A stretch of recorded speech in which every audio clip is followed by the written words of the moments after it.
வணக்கம். இன்றைக்கி நம்ம ஒரு வித்தியாசமான முறையில் கத்திரிக்காய் எண்ணெயில் வதக்காமல் ஒரு குழம்பு வைக்க போகிறோங்க. இந்த குழம்பு ரொம்ப வாசனையாக டேஸ்ட்டாக இருக்கும். நல்லா வேகும் போதே வீடு ஃபுல்லாக மணக்கும். அந்த காலத்தில் எங்கள் பாட்டியெல்லாம் இந்த மாதிரி வச்சு பார்த்துருக்கேன். வாங்க எப்படி செய்கிறது அப்படின்னு பார்க்கலாம். அதுக்கு கத்திரிக்காவை நல்லா கட் பண்ணிவிட்டு தண்ணியில் அலசி போட்டு வச்சுருக்கேன். கட் பண்ணி வச்சிருக்கிற தக்காளி, வெங்காயம், பூண்டு, கொத்தமல்லி, கறிவேப்பிலை. இது பத்தாது, இன்னும் கொஞ்சம் உப்பு,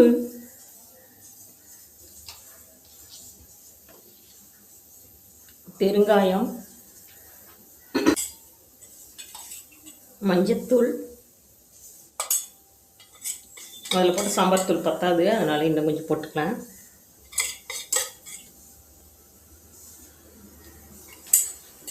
அப்புறம் இதுதான் ஹைலைட்டு, விளக்கெண்ணெய். நல்லா ஒரு டேபிள் ஸ்பூன் அளவுக்கு சேர்த்துக்கலாம்.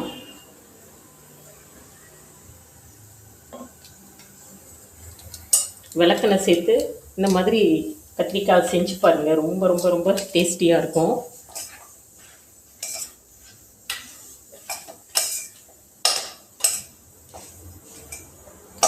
அதுவும் அப்போல்லாம் நல்லா சுத்தமான விளக்கெண்ணெய் வீட்டிலேயே செய்வாங்க.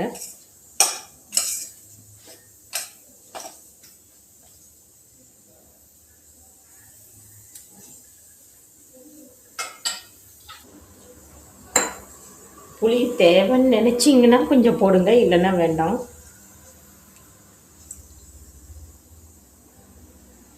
கொஞ்சமாக போடுறேங்க, ஒரு டேஸ்ட்டுக்காக மட்டும். இப்போ தண்ணி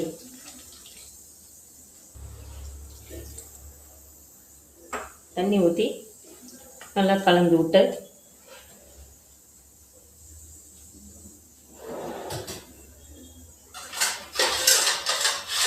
இப்போ நம்ம இப்படியே வேக வைக்கலாம்.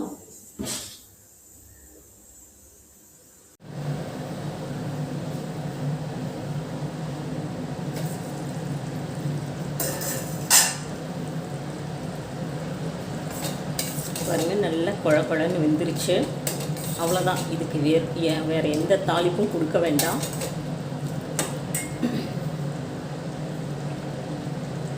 கொத்தமல்லி தழை மட்டும் கொஞ்சம் தூவி இறக்கிறேன். இந்த கத்திரிக்காய் குழம்பு வேகும் போதே வீடு ஃபுல்லாக அவ்வளோ வாசனையாக இருக்குங்க. நீங்களும் ஒரு தடவை ட்ரை பண்ணி பாருங்கள். நம்ம இந்த சேர்த்த விளக்கெண்ணெய்னால் ரொம்பவே டேஸ்டியாக இருக்கும். அவ்வளோதான்.